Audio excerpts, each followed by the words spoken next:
নমস্কার। দৃশ্যকল্পে আপনাকে স্বাগত। সকলে নিশ্চয়ই ভালো আছেন। আমি পলাশ মুখোপাধ্যায় যথারীতি চলে এসেছি যাওয়া এবং খাওয়ার নতুন আরও একটি পর্ব নিয়ে। গত পর্বে আপনারা দেখেছেন আমি এসেছি চুঁচুড়া ভ্রমণে। প্রথম পর্বে দেখা হয়েছে সাহিত্য সম্রাট বঙ্কিমচন্দ্রের বাসভবন, ঘড়িমোড়, গঙ্গার ধারে সুন্দর প্রাকৃতিক শোভা, নানান বনেদি বাড়ি এবং সুপ্রাচীন বেশ কয়েকটি মন্দির।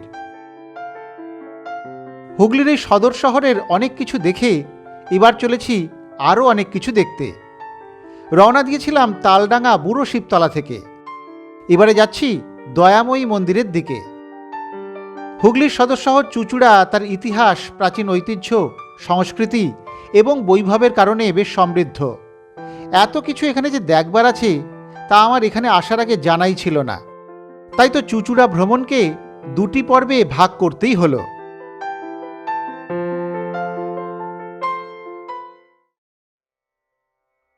চলে এসেছি খড়ুয়া বাজারের কাছে দয়াময়ী কালী মন্দিরের সামনে। রাস্তার উপরেই বড় গেট, সেটা পেরিয়ে ভিতরে ঢুকলেই নজরে আসে অনেকটা জায়গা জুড়ে মন্দির প্রাঙ্গণ। বাঁয়ে পূর্ব দিকে দেবী দয়াময়ীর মন্দির। এখন খানিক সংস্কারের কাজ হয়েছে দেখলাম। পাশেই পরপর দাঁড়িয়ে 4টি শিব মন্দির। নাট মন্দিরহীন দেবী মন্দিরের বাইরে ঢাকা বারান্দা।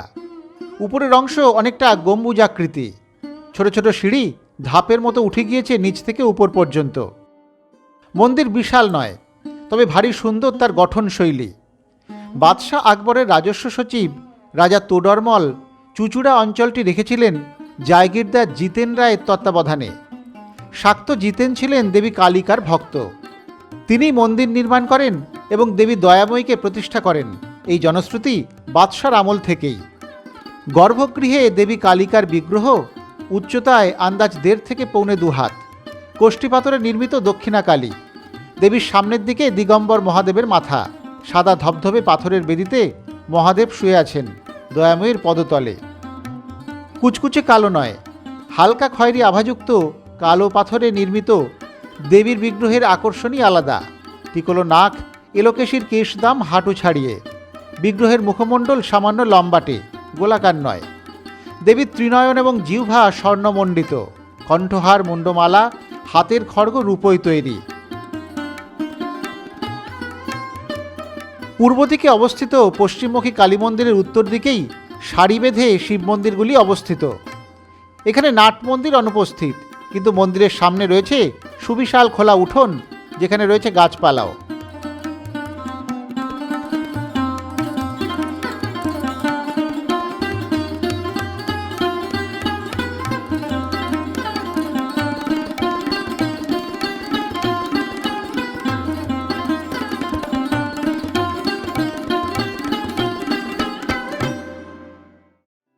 দয়াময়ী কালীবাড়ি থেকে বেরিয়ে এবারে চলে এসেছি কাছেই থাকা ঘড়িমোড়ে। দুপুর হয়ে গিয়েছে, এবারে মধ্যাহ্ন ভোজনের পালা। ঘড়িমোড়েই রয়েছে জনতা হিন্দু হোটেল অ্যান্ড রেস্টুরেন্ট, 120 বছরের পুরনো প্রতিষ্ঠান। আমি নাম শুনেছি খুব। আজ দুপুরে তাই এখানেই খাওয়া দাওয়া হবে। ছিমছাম পাইস হোটেলের মতোই চেহারা, কয়েকজন খাচ্ছেনও দেখলাম। এই তো চলে এসেছে আমার ভাতের থালা।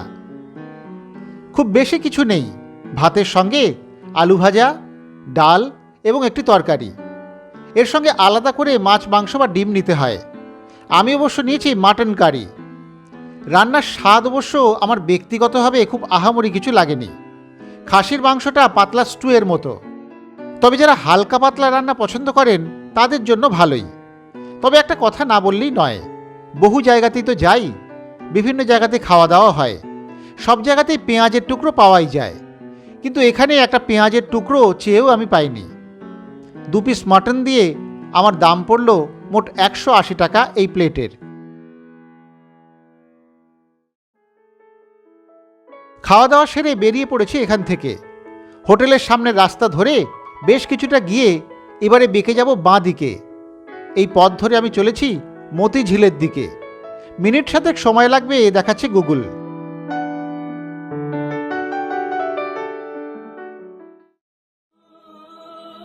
চলে এসেছি মতিঝিল মসজিদের সামনে। মতিঝিল মসজিদ তথা বের আলিফ খান মসজিদ চুঁচুড়ার এক বিশেষ দ্রষ্টব্য স্থান। বহু প্রাচীনকাল থেকেই ইরানের ব্যবসায়ীরা ভারতে ব্যবসা করতে আসতেন। সেই সূত্র ধরে জমিদার নুসরত উল্লাহ খান তার বাবার স্মৃতির উদ্দেশ্যে 1833 সাল নাগাদ ইন্দো পার্সিয়ান স্থাপত্যের মিশেলে তৈরি করেন এই মসজিদটি। শিয়া সম্প্রদায়ের মানুষের কাছে অন্যতম পবিত্র স্থান এই মসজিদ। এখনও বিশেষ বিশেষ দিনগুলিতে মসজিদে নামাজ আদায় সহ বিভিন্ন ধরনের আচার অনুষ্ঠান পালিত হয়। তবে মসজিদের চারপাশটা আরও একটু পরিচ্ছন্ন রাখা গেলে আরও ভালো লাগতো।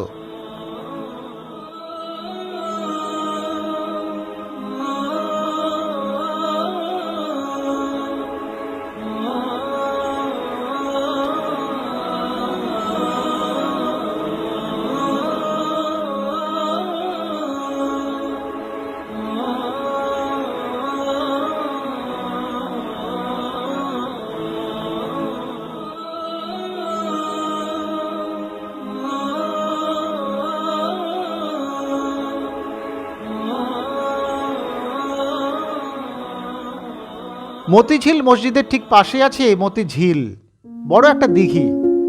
স্থানীয়রাই জানালেন একসময় নাকি পুরো চুঁচুড়া শহরে মতিঝিল পুকুর থেকে জল সরবরাহ করা হতো।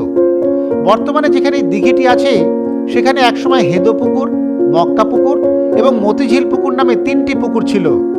পরবর্তীকালে এই 3টি পুকুর একসঙ্গে হয়ে মতিঝিল নামেই পরিচিত হয়। ঝিলের কাজল কালো জলে মসজিদের প্রতিবিম্ব ভালো লাগায়। এই পুকুর পাড়েও বেশ কিছুটা সময় কাটাতে ভালোই লাগবে।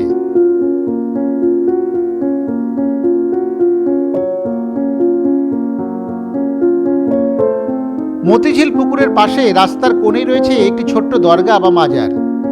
এর পোশাকি নাম ইয়া হজরতে আব্বাস দরগা। বহু পুরনো এই দরগাও দেখে নেওয়া হলো একসঙ্গেই।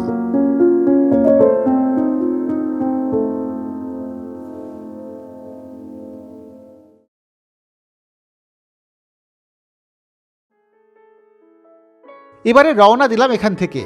এবারে যাচ্ছি কিছুটা দূরেই থাকা ডাচ তথা ওলন্দাজ সমাধিক্ষেত্র দেখতে। এখান থেকে হেঁটে মিনিট 10 সময় লাগবে।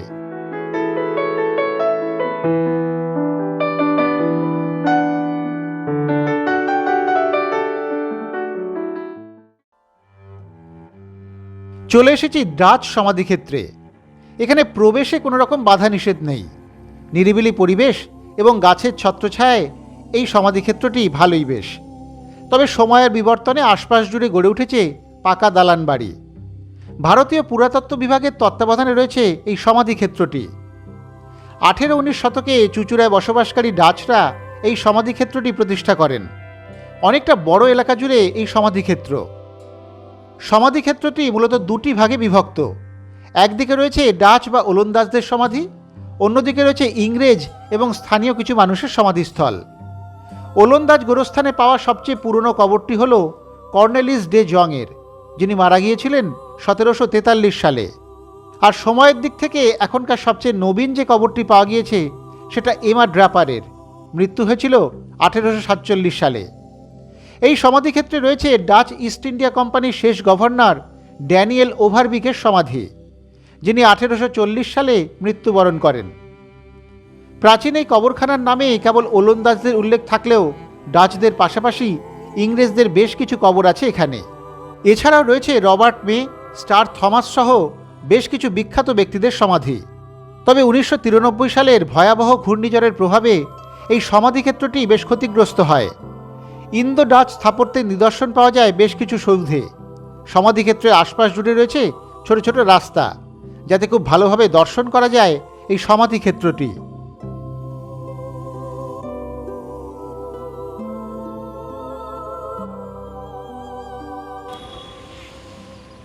ইতিহাস এখানে এলে মনে হয় যেন থমকে আছে, স্তব্ধ হয়ে আছে। জায়গাটা রক্ষণাবেক্ষণ খুব সুন্দর করেছে ভারতীয় পুরাতত্ত্ব বিভাগ। এই ডাচ সমাধিক্ষেত্রে আসলে সত্যি বেশ একটা অন্যরকম অনুভূতি হয়। ডাচ সমাধিক্ষেত্র কিন্তু এর আগে আমরা দেখেছি। আপনাদের মনে থাকবে আমাদের মুর্শিদাবাদ পর্বে কাশিমবাজারের যে অংশ ছিল, কাশিমবাজারে কিন্তু ডাচ সমাধিক্ষেত্র ছিল, কিন্তু সেটা এত বড় নয়। এত সমাধিক্ষেত্র মানে এত সমাধি সেখানে ছিল না। এই চুঁচুড়ার ডাচ সমাধিক্ষেত্রে কিন্তু বহু মানুষের সমাধি রয়েছে। এটা একটা অন্যরকম বিষয় এখানে। আমরা তো সকাল থেকে ঘুরছি চুঁচুড়াতে, বিভিন্ন জিনিসপত্র দেখেছি, বিভিন্ন রকমের দেখা হয়েছে। তো এইটা একটা অন্যরকম একটা ভূমিকা, অন্যরকম বিষয় এলো, সেটাও খারাপ না। সব রকম দেখা এই চুঁচুড়াতে আসলে কিন্তু আপনারা পাবেন। এটা একটা বড় পাওনা চুঁচুড়া ভ্রমণে। অনেক কিছু, আমরা তো সকাল থেকে ঘুরছি, অনেক কিছু দেখা হয়েছে, আরও অনেক কিছু বাকি আছে এখনও। তো চুঁচুড়া ভ্রমণ মোটামুটি ভালোই হচ্ছে আমাদের। হ্যাঁ, আমরা চলুক এই ডাচ সমাধি ক্ষেত্র আমরা একটু দেখে নিই। খুব সুন্দর জায়গাটা, শান্ত নিরিবিলি। এখান থেকে বেরিয়ে আমরা আরও একটু যাব, আরও দু একটা জায়গা বাকি আছে আমাদের, কিন্তু ডাচ সমাধি ক্ষেত্রটাও আমরা খুব সুন্দর ঘুরছি। আপনারা কিন্তু চুঁচুড়া এলে এটা অবশ্যই আসবেন।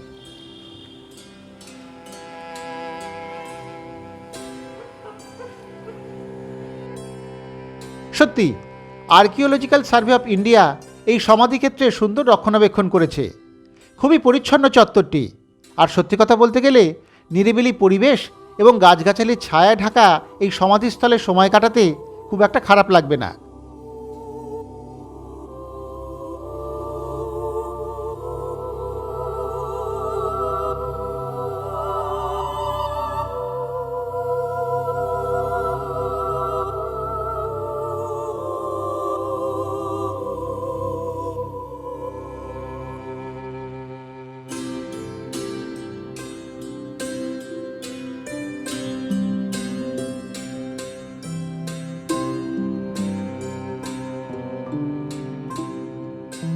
বেশ খানিকক্ষণ তো কাটলো, এবারে চলুন এখান থেকে বেরোনো যাক। বেরিয়ে পড়েছি সমাধিক্ষেত্র থেকে।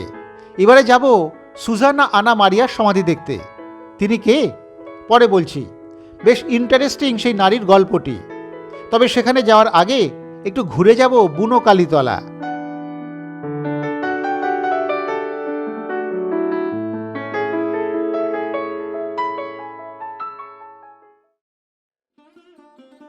চলে এসেছি বুনো কালীতলায়। এই মন্দিরটির গঠন কিন্তু বেশ সাদামাটাই।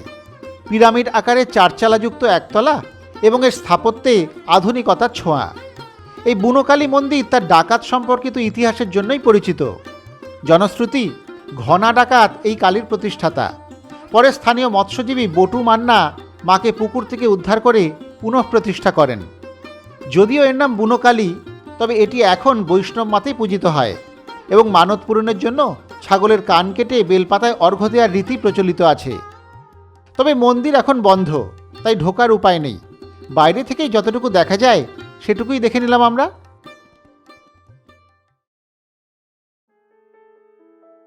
এবারে রওনা দিলাম বুনো কালীতলা থেকে। যাচ্ছি জিটি রোডের ধারে সেই আনা মারিয়ার সমাধি দেখতে। এখান থেকে হেঁটে ঠিক 13 মিনিট লাগবে বলছে গুগল। আশপাশের এলাকা দেখতে দেখতে দিব্যি চলেছি আমি।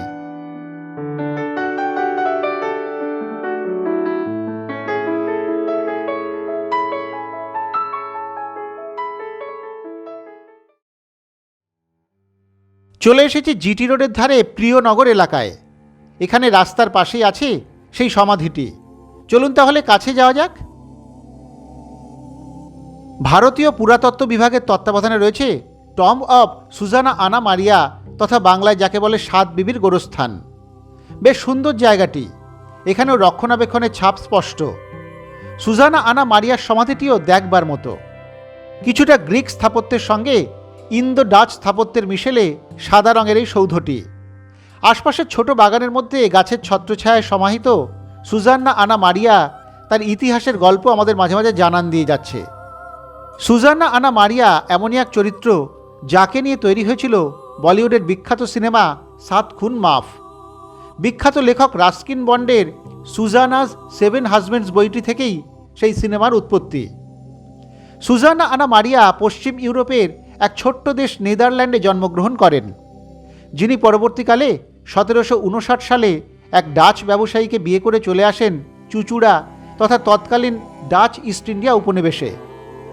তার প্রথম স্বামী পিটার ব্রুইসের সমাধি রয়েছে আমাদের একটু আগেই দেখে আসা চুঁচুড়ার ডাচ সমাধি ক্ষেত্রে। 1783 সালে পিটার ব্রুইসের মৃত্যু হয়, আর সে সময় থেকে চুঁচুড়া ব্রিটিশ ইস্ট ইন্ডিয়া কোম্পানির হাতে চলে যায়। 1795 সাল নাগাদ ডাচ নারী সুজান্না আনা মারিয়া দ্বিতীয়বার বিয়ে করেন এক ব্রিটিশ ব্যবসায়ীকে। চুঁচুড়া এবং চন্দননগরের মাঝে 60 বিঘা জমির ওপরে সুজান্না আনা মারিয়ার ছিল এক বিশাল বাগান বাড়ি। মারিয়ার ইচ্ছে ছিল মৃত্যুর পর তাকে যেন সেই বাড়ির চত্বরেই সমাধিস্থ করা হয়। উনি যখন মারা যান তখন ব্রিটিশ রাজ চলছে। তার শেষ ইচ্ছে অনুযায়ী মারিয়াকে রাজকীয়ভাবে সমাধিস্থ করা হয় সেই বাগানবাড়ি তথা আয়েশবাগে। কিন্তু সাত বিবির যে গল্প রয়েছে তাতে সুজান্না আনা মারিয়ার 7 জন স্বামী ছিলেন এবং তারা প্রত্যেকেই রহস্যজনকভাবে নিখোঁজ হয়ে গিয়েছিলেন। তবে অনেকেই মনে করেন এসব গল্প অনেকটাই কৃত্রিমভাবে তৈরি করা, কারণ ইতিহাসের পাতায় সুজান্না আনা মারিয়ার 2টো বিয়েরই প্রমাণ মেলে। তবে একজন ভ্রমণ পিপাসু হিসেবে এসব গল্পের মধ্যে না গিয়ে শুধুমাত্র ভ্রমণটাকেই উপভোগ্য করা যায় ভালোভাবেই। চুচুড়া এলে 200 বছরেরও বেশি পুরনো এই সৌধটি একবার অবশ্য দেখে যাবেন আপনারাও। এবারে এখান থেকে রওনা দিলাম। যাচ্ছি বেশ খানিকটা দূরে। সুগন্ধার কাছে একটা রামকৃষ্ণ সারদা মন্দির হয়েছে, সেটি দেখতে যাচ্ছি। নিয়েছি একটা টোটো, সেই আমায় নিয়ে যাবে ওই মন্দিরে। তবে টোটো রিজার্ভ না করে গেলে এমনিতে এখান থেকে টোটো ধরে প্রথমে যেতে হয় স্টেশনে। রেল লাইন পার করে স্টেশনের পশ্চিম দিক থেকে সুগন্ধা যাওয়ার টোটো বা অটো মেলে। সুগন্ধা থেকে আবার টোটো নিয়ে যেতে হয় কামদেবপুরে রামকৃষ্ণ সারদা মন্দিরে। আমি এখন তাই ধরে নিয়েছি দিল্লি রোড, চলেছি সেই মন্দিরের দিকে।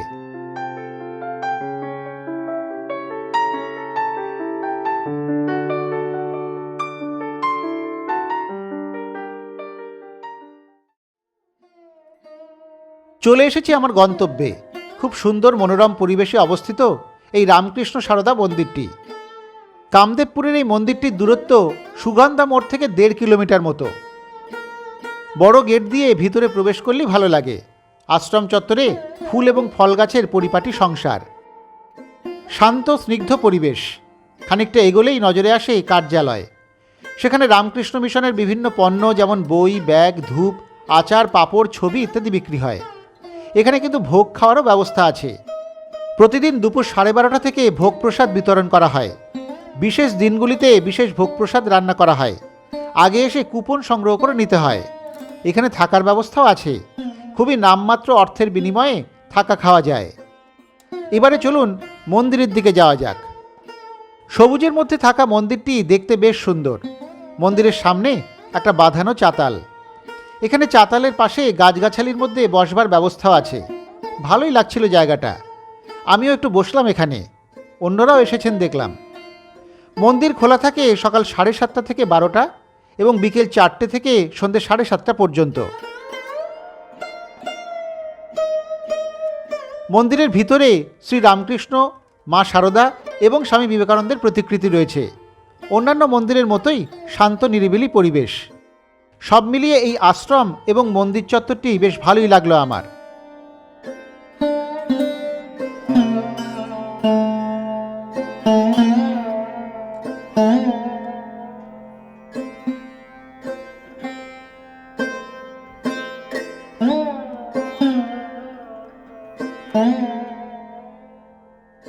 সন্ধে হয়ে এসেছে, এবারে বেরোনো যাক এখান থেকে। আবার বেরিয়ে পড়েছি। চলেছি দিল্লি রোড ধরে সুগন্ধা মোড়ের দিকে। সেখান থেকে ধরে নেব চুচুড়া স্টেশনে যাওয়ার অটো। তবে আমি চুচুড়া থেকে ট্রেন ধরব না, স্টেশন থেকে আবার যাব ঘড়ি মোড়ের দিকেই।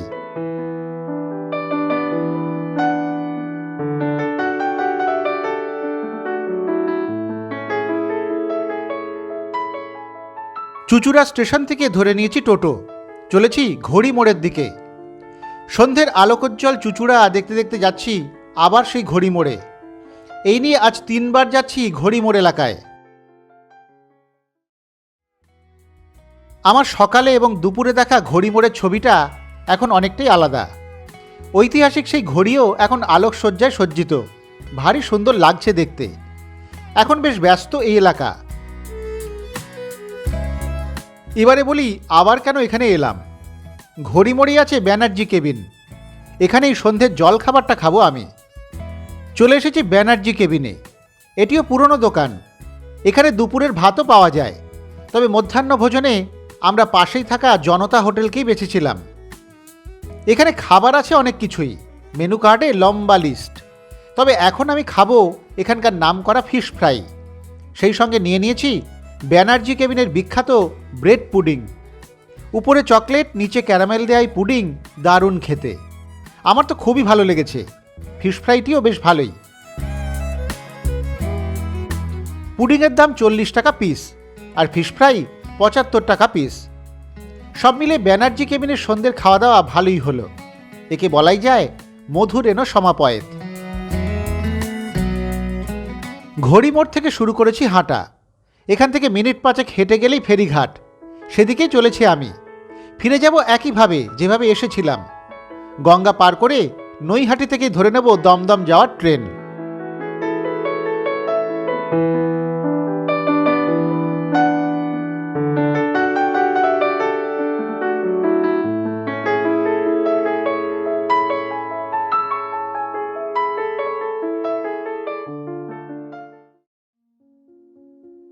ছেড়ে দিয়েছে লঞ্চ।